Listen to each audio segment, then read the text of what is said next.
It is said when you take a picture of someone, you capture their soul in the camera. It is also said that if you print it off, that picture contains the soul itself, and you can control them with it. I'm not sure where to start. Do you know what the primordial soup is? A veritable ocean of elements, all floating around randomly. And through millions of years of time, eventually, the right set of random circumstances came to pass, and the elements were able to connect with each other and form the world's first single-cell organism. Now that's a really boiled down version of it, but I'm sure you get the gist of it. Fast forward a few billion years to the early 1990s, when the internet began use to rapidly accelerate. Every home had a computer, and new connections between computers were opening on a by-the-second basis. Trillions of bytes and data began to transfer around the world at the speed of light. Music, texts, sound, and most importantly, pictures. Now when you take a picture of someone, you capture their soul. What happens when that picture is converted to data and placed on a hard drive? Does the soul follow? 15 years later, we believe so.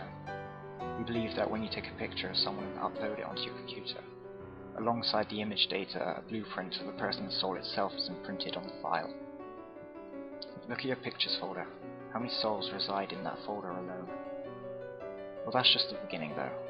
These soul blueprints each retain pieces of a puzzle, parts of the soul itself as well. Recently, a group of hackers who refer to themselves as the Cardinals took an interest in this theory and began experiments. They found anomalies within the binary sequences of image bases on similar features to the person they had taken a picture of. A binary DNA, if you will. Now these hackers had come to possess a set of 3 extremely important data files. 1 AVI, 1 JPEG, and 1 MP3. Each of which possessing interesting, unexplainable qualities. First, Cradle.avi depicts what appears to be a group of teenagers with a low-quality video camera, exploring the basement of a house. The quality of the video is distorted completely beyond any comprehensibility, and the video is very low quality. For most of the video, the camera is passed around the group, handed back and forth, and jerked around too much to make any noticeable out of it. But near the end, the camera turns to an odd angle, and you can semi-clearly make out a young girl standing in the corner facing the wall. Her hair is long and black, and she is wearing some form of white dress. You only see her for a split second, but many people who have seen the video claim there just seems something wrong with her. A bit deformed, but not in a way anyone can explain. But the truly peculiar property of this video is what happens to the user's computer at the end of it. On the last second of the video, if not already so, the video will full screen itself. Along with this, you are left with a second looping clip of a window in a wall. It loops 15 times, and the girl is seen again, standing on the other side of the window with her back to the viewer, slowly wavering back and forth. After a few moments, the video ends and the user's computer permanently shuts down. Inspection has shown the entire registry becomes completely corrupt, requiring the user to do a total wipe and reinstall. The second file is known as needles.mp3. This sound file, when played, plays for about 3 minutes. It is extremely distorted.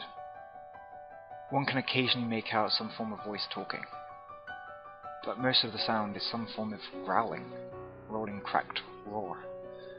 Users who listen to this file often experience extreme nausea and loss of balance for a brief period of time. The final file is known as burningman.jpg. The file name has nothing to do with what the actual picture depicts. Instead, it just displays a haphazard mess of overlaid and meshed images of dolls and a hallway. There also seems to be an image of a man standing with his head cast down in the background, but the image is too distorted to make anything out, much like the other files. The image, when downloaded and opened on a user's desktop, will proceed to stay permanently open on whatever program is opened on. Not only that, the program becomes disabled. Nothing else happens. The image just permanently sits there on your desktop, unclickable, unminimizable. and you're just left there with a man's invisible gaze staring at you. From what the group of hackers were able to discern, this file seemed to be pre-compiled into the data something along the lines of CMDOW. Yet as complex and intricate as the program is, it works across all OS platforms. No one knows who the original creator is. In fact, few people have heard of it, as the file is uncopyable nor sendable. This in fact further adds to the mystery, as often receivers of the file will obtain it from random anonymous emails, posted on forums on a download link, posing the question, how is that poster able to upload it? If you ever see any of these files, refrain from downloading any of them. They will have varying detrimental effects on your computer. From practicality, taking out your whole registry, corrupting System 32, freezing your mouse or crashing your computer. Now onwards. This group of hackers, the Cardinals, took to analysing these three files and comparing their odd behaviours. They had heard of such odd files, images, datas, etc., but were never able to get their hands on them, at least as far as we know. Though rumour states they in fact were able to locate and collect all of the known files, like the original smile.jpg, barbie.jpg, even suicidemouse.avi. Not even the grifter was able to escape the grasp. Rumour states, but rumour also states the grifter video even exists, but that's another story. Nonetheless, all these files in hand, the group lined the files up and begin to meticulously work through the binary 1, 0/1 at a time, checking for similar strings and series of binary that matched. At last they attempted to line the files up. Remarkably, something odd happened. The copy of the files quite suddenly meshed together. The result was a single complete execute, already named barelybreathing.exe. And what of this file? Well, not much else is known after that point. They were too smart to just execute it. They analysed the file every possible way, hex, binary, conversions, anything to figure out what this odd file would do. To know Avial, even after forming it together, was an even bigger jumble of ones and zeros, and made no more sense than separate executes. They backed the file up on a flash drive and proceeded to run it. That was the last command found on their destroyed computers a week later. Their corpses had been disfigured beyond recognition. Description of the corpses stated that they almost seemed as if they had been brutally slashed across their faces and arms. Every square inch of skin that had been bare had been mutilated, almost microwaved and then sliced repeatedly by a micro-thin razor. The government attempted to hush up the event, but there was some media leakage, and because the Cardinals had been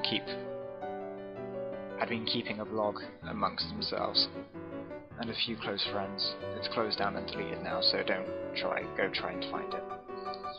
It quickly spread out as per what they had been attempting to accomplish, and if it was or was not related to their terrible deaths. And what of the flash drive? A friend who knew of his existence later checked the home of the group, was unable to find it. According to reports, the drive was found in the pocket of one of the group and had been taken into custody by the police, and then simply vanished. The trail continues on. Far more though. The file resurfaces every few weeks around the globe. Governments attempt to cover it up, but some media leaks out, of course.